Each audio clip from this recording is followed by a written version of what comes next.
पशुधन का हो पालन, पशुधन का हो पालन। दूध दही घी मट्ठा लस्सी हर घर में हो सेवन, हर घर में हो सेवन। घर घर में गौ माँ की सेवा, पशुधन का हो पालन, दूध दही घी मट्ठा लस्सी हर घर में हो सेवन।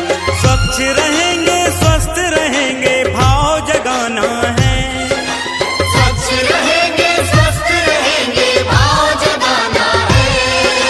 स्वच्छ रहेंगे स्वस्थ रहेंगे भाव जगाना है। गोपालन से खुशहाली हमें गांव में लाना है, चलो गाँव की ओर हमें फिर देश बनाना है।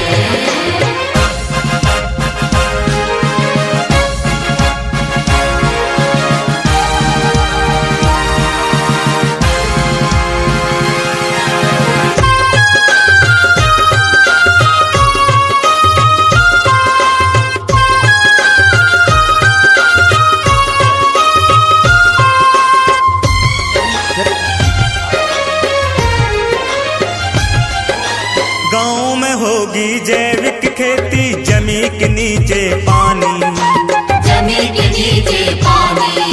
अनाज सब्जी फूल फल से सजेगी धरती रानी, सजेगी धरती रानी।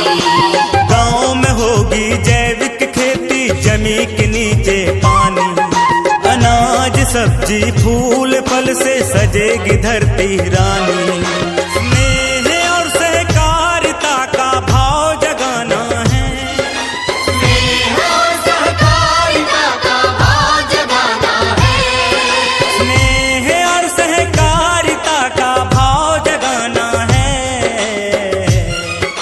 कृषि आधारित समृद्धि हमें गांव में लाना है, चलो गाँव की ओर हमें फिर देश बनाना है।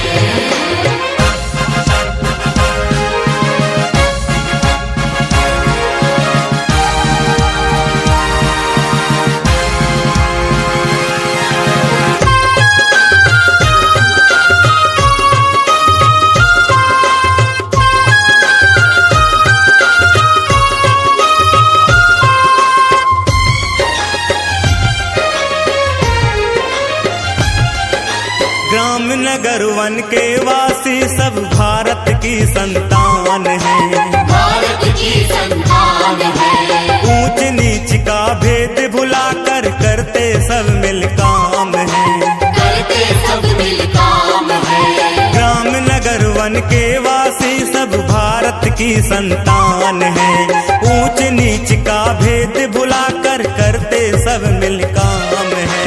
समरसता का गीत गाकर कदम बढ़ाना है, समरसता का गीत गाकर कदम बढ़ाना है। समरसता का गीत गाकर कदम बढ़ाना है।